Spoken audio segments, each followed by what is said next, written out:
Hello everybody, welcome back to my channel. Today is another beautiful day in the neighborhood.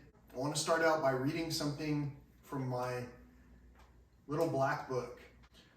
Do you not know that in a race all the runners compete, but only one receives the prize? So run that you may obtain it. Every athlete exercises self-control in all things. They do it to receive a perishable wreath, but we an imperishable. So I do not run aimlessly. I do not box as one beating the air, but I discipline my body and keep it under control, lest after preaching to others, I myself should be disqualified. That was, again, from my little black book here. Thank you so much for visiting my page, my channel once again. I don't really know all the time what words I'm going to use to describe what it is that I'm doing here, because in a lot of ways, I'm not 100% sure who I'm presenting to, but in many cases, I'm absolutely certain who I'm presenting to. And what I mean by that is that this medium is presented to a global audience.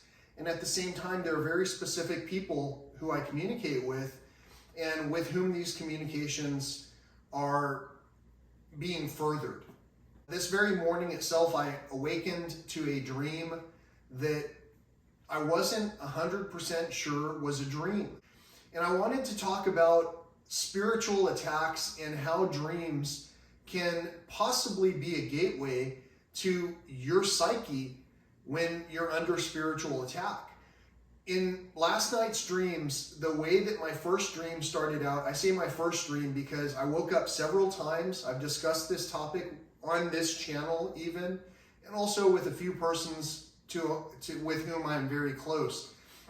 And last night was not unlike any other night recently, where I've been waking up several times throughout the night. And this might sound like too much information, but every time I woke up, I had to go and pee, urinate. And in these dreams that I had, in the first dream that I had, someone who I know, a very close relative of mine, handed me a glass of water. Now, they did this right before I was about to leave their residence, and in my dream, I was driving, and in order to drive, I needed my hands so I could, put the car into gear, hold the steering wheel, all those things we typically do when we're driving. But inside my vehicle was a mess. Everything was messy, and the cup holders were filled up, and what I had been handed was a glass of water.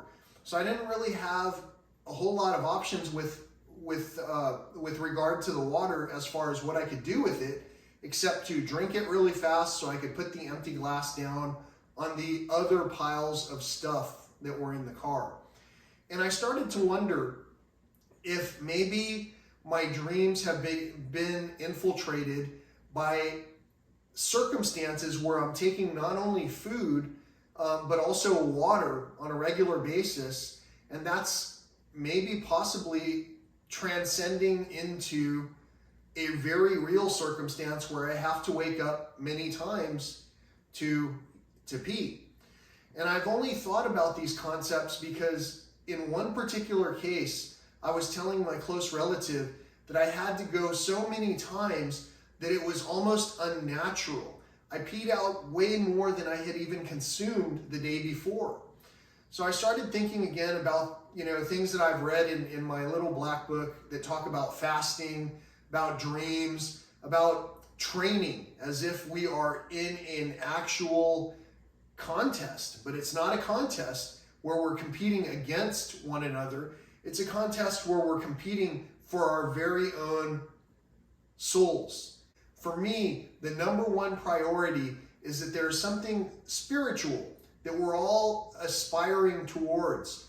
And I use that word lightly because spirituality is something that someone can take and put into the realm of words such as New Age, yoga, meditation. Meditation, if you look up the definitions for some of these words, meditation is very much like prayer. And in my last presentation, where I was wearing a specific shirt, the same shirt that I happened to have on in my last dream last night, the same shirt that has been presented here in the public eye showed up in my dream. And I started to wonder if I'm telling these things to the general population, mentioning things such as monitoring spirits, familiar spirits. I started to wonder if maybe there aren't monitoring spirits and familiar spirits in my own group. And I didn't just wonder, I became aware that there is a strong possibility that all of the people who talk in terms of law of attraction, new age, etc., and so forth, that their dreams are reality. Maybe this reality is our place on earth, whether that's a good place or a bad place. And maybe this reality is a shared construct where if we don't vouch for one another and at least pay attention with one another, where the dream construct might start to fall apart in strange and unusual ways. If most of us are thinking, for an example, of war, famine, catastrophes, and we do nothing to mitigate those things because we constantly consume all of the things that just bring us comfort, well, that's going to be expressed in us in some way, and sometimes expressed out of us in other ways. And so I've begun this journey some time back, and I've continued to explain to others why certain topics in this little black book are relevant, such as fasting, thinking about what we're doing as if we are intentional about what we're doing. And I've talked about where two or more are gathered in the name of these constructs, how we can manifest realities. For some particular reason, the people with whom I have reached out to ask about engaging in prayer together, whether we're talking about it by phone, whether we're texting about it, whether we're sitting directly across from each other at a table talking about these things, the primary and most fundamental thing that seems to be taken away from most participants is, well, Ray is into this, that, or the other. And there's always kind of a judgment that I feel. And so for that reason, what I'm presenting to you is absolutely intentional in a way where I can tell you that for a fact, the more that I go without, the more that I only tend to the things that are going on internally, the more that I succeed. And the more that I'm able to maintain what it is that I am tasked with. And I'll tell you that my task is to speak with you about these components that have to do with spirituality. In this particular video, I might have 2 or 3 versions of it, where one is going to have one title, one's going to have another title, one will be on one channel, 2 will be on the other channel. And in every case, more than just people who I actually know, like having met them in this construct, in this reality, are going to be watching these videos.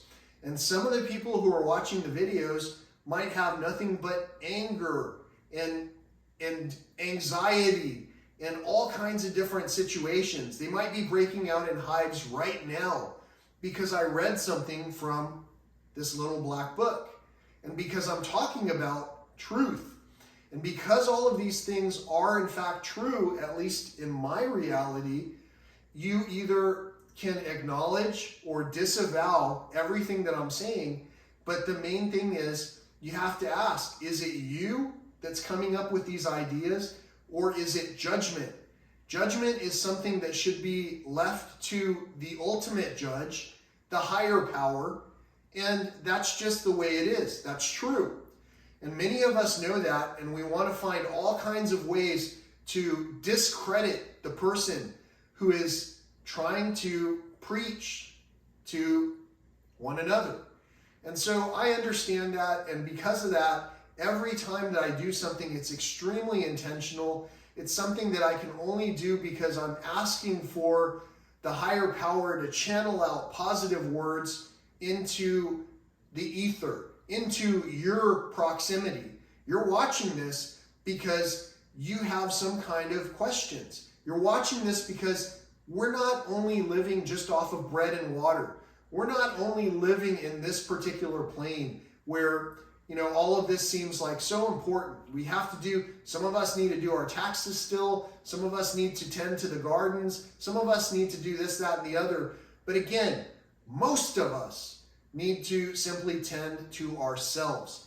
And so on this particular day, whatever day it is in the journey that I've been taking, I wanted to present something to you in one format.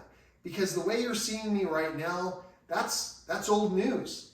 You have no idea who I am right now if you haven't seen me in person. And the same thing goes with everything else that we either study or don't study. If it's out of sight, sometimes it's out of mind.